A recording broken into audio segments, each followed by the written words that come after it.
Hello ladies and gentlemen, Leonid from Hudson Rock is here, and today we have a new video that is actually the special edition video because we are not going to discuss how the Infostealers are used for the cybersecurity.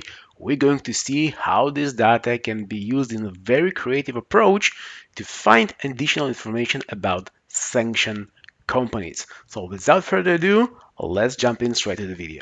So at August 2024, one of the ways to understand which companies are on the sanction list is to visit US official website, and they will enable you to provide with the list of all countries and sanctions. And on the US Office of Foreign Asset Control, you can find this data about those companies completely for free. As you can see on their website, this data can be used for research, analysis, and other purposes. And this is exactly what we're going to do today with our Cavalier platform. So after cleaning a little bit the data, we left here with around 300 domains, and as you can see here, most of them belong to Iran, Russia, and of course other countries that on the current sanction list. And the domain only list, this is the way how we can import it to our system and then use for further data exploration. So the first thing what I'm going to do, I'm going to add all those domains to our platform, and this is the exact way how we add every other domain as part of the cybersecurity monitoring. I'm going to click on the companies, and then you have add company, and here this is the way how you can upload a file with all the domains that you are willing to see their exposure in the Infostealer infection. Alright, so we successfully managed to import all those domains to our system, and the only thing that is left is to click on this Save Company button, and in a matter of seconds we will able to see all the data associated with those domains in our repository.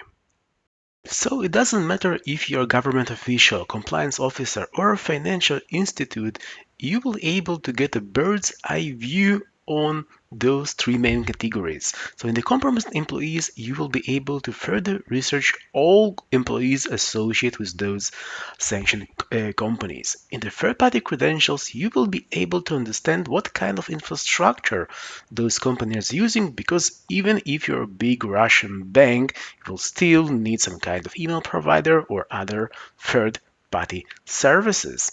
And the last and not least, all the compromised users that communicate and have credentials to those sanctions companies.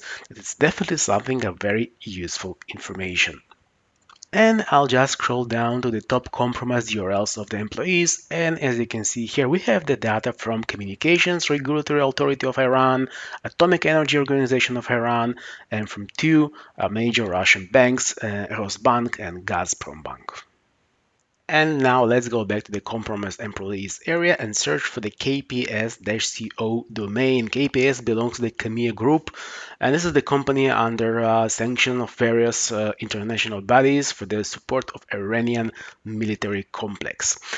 As you can see, there is some pattern in the password related to the postmaster email that ends with the T3R. So please remember this pattern now, and I'll go to check what we can find inside this log inside of our investigation model. So let's click right now on the passwords file. Here we have the KPS already known to us domain with the postmaster email and the password that ends with T3R.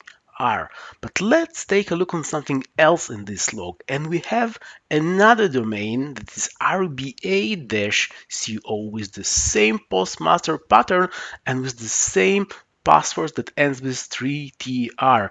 And I'll zoom out right now a little bit, and you can see that those domains, emails, and passwords, they have completely the same structure and the same pattern. So probably there is a connection between those companies. Let's check it out.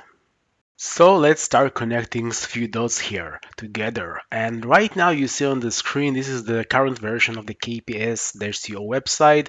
Nothing interesting here, but by using a great tool archive.org, we can see how the KPS site, and I remember KPS is the company under the sanctions. Yes, how this website looked back in 2019.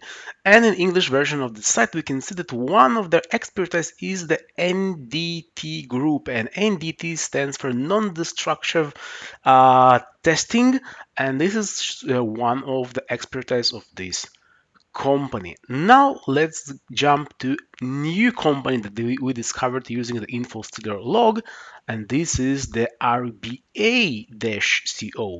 RBA-CO.com site is offline, but using the same tool we can see how it looked back in 2022, and we can see here the same that they are in this claim to be the leader in the NDT industry.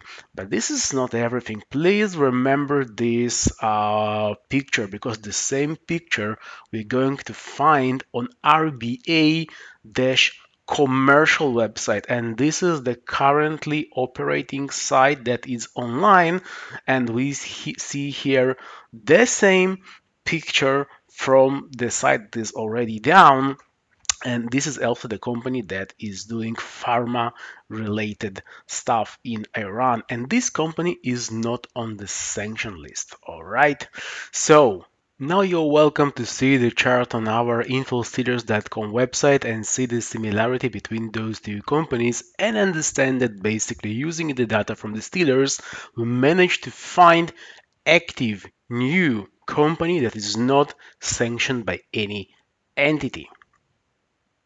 So thank you so much for checking out this video, and you are welcome to learn more about the info stealers on hudsonrock.com.